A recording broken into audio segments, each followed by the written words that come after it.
ঘূর্ণিঝড় রিমালের সবশেষ তথ্য নিয়ে সাথে আছি। আমরা দেখতে পাচ্ছি এখন কলকাতায় আঘাত এনেছে।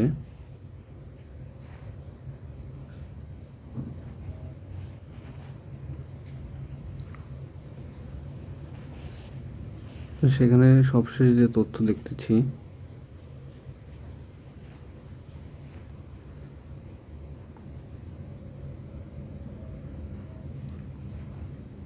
উইন্ডের পরিমাণ যেটা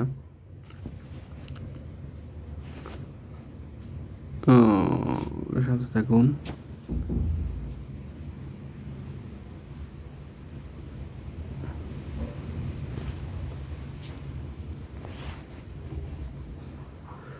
উইন্ডের যে পরিমাণ, এটা রাজারহাটে আমি দেখতেছি এখন মেনলি হচ্ছে নেতাজি সুভাষচন্দ্র এলাকা যেটা কলকাতাতে, সেখান দিয়ে হয়তো যাচ্ছে। রাজারহাটের ওখানে প্রায় 88 কিলোমিটার বেগে বাতাস বইছে ইন্ডিয়ার রাজারহাটে।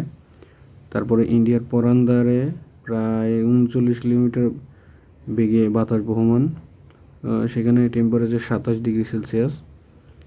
ডায়মন্ড হারবার, এটা ইন্ডিয়ায় সম্ভবত, সেখানে 77 কিলোমিটার বেগে বাতাস বইছে। মেনলি হয়তো ঝড়টা সেদিক দিয়েই যাচ্ছে। আর হচ্ছে বাংলাদেশের সাতক্ষীরার উপর দিয়ে হয়তো মানে মাঝামাঝি যে এলাকা, সেখান দিয়ে আছে ঘূর্ণিঝড়টা আমাদের উপর দিয়ে যাচ্ছে।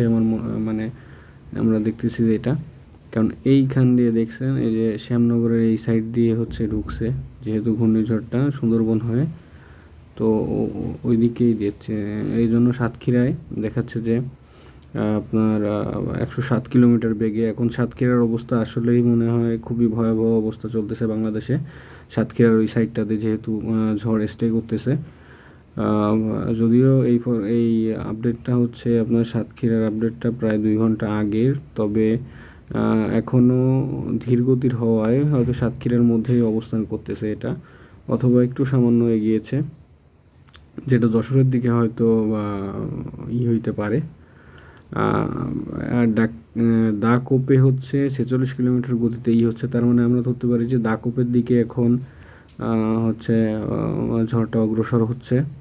দাকোপ থেকে হয়তো যশোরের দিকে হবে, যেটা পরিস্থিতি আসলে ক্রমে বাংলাদেশের সীমান্তের দিকে, যেটা ইন্ডিয়া সীমান্তের সাথে মেশা, সেটা ক্রমে খারাপ হবে। রাজারহাটের যে পরিস্থিতি এখন, রাজারহাটেও 88 কিলোমিটার বেগে। তার মানে হচ্ছে বাংলাদেশের শ্যামনগর যশোরের এই সাইডটা এবং সাতক্ষীরার এই সাইডটা, প্লাস হচ্ছে ইন্ডিয়ার কলকাতা, পরান্দা, রাজারহাট, তারপরে হচ্ছে চাঁদনি চক, ওই সাইডটা, খড়গপুরের ওই সাইডটা দিয়ে হচ্ছে ঝড়টা বহমান হচ্ছে। যেমন খড়গপুরে বর্তমানে দেখতেছি 182 কিলোমিটার বেগে ঝড় হয়েছে, এটা হচ্ছে গত 19 ঘন্টা আগে। তার মানে খড়গপুর দিয়ে হচ্ছে ঢুকছিল ঝড়টা। এবং আমরা এখন যা দেখতেছি খড়গপুরে এখন হয়তো কমে গেছে, বাট এই সাতক্ষীরা এই অঞ্চলটা আস্তে আস্তে বেড়ে যাচ্ছে। এখন আমরা টেম্পারেচার 27 ডিগ্রি, 28 ডিগ্রি, 19 ডিগ্রি এমনই আছে, এর উপরে নেই। তবে বৃষ্টির পরিমাণটা আসলে বাড়তেছে। 3.3 মিলিমিটার হারে বৃষ্টি হচ্ছে, 2.3 মিলিমিটার হারে বৃষ্টি হচ্ছে।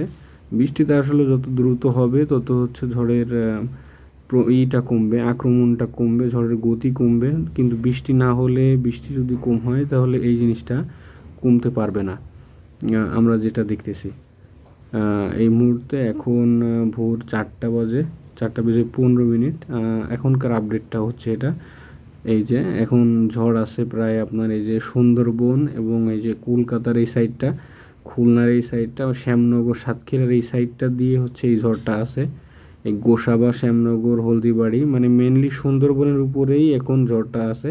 এবং এর সাথে হচ্ছে সাতক্ষীরা, শ্রীকান্তপুর, প্লাস হাবড়া, চন্দননগর, খাড়াদাহা, কলকাতা, বরইপুর, তারপরে জয়নগর, মালিলপুর, এই এলাকাটা দিয়েই আসলে এই যে মানে ঝড়টা এখন মুভ করতেছে, আমরা যেটা দেখতে পাচ্ছি।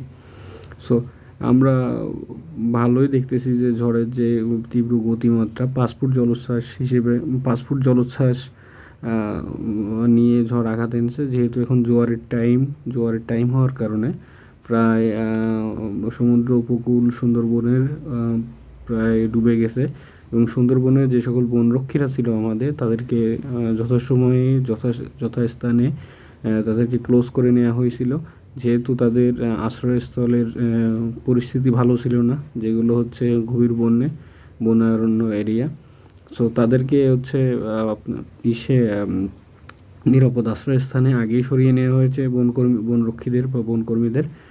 তো এই ছিল সর্বশেষ। পরবর্তী আপডেট জানার জন্য সাবস্ক্রাইব করে পাশে থাকুন, আমি পরবর্তী আপডেট খুব দ্রুতই দিয়ে দেবো।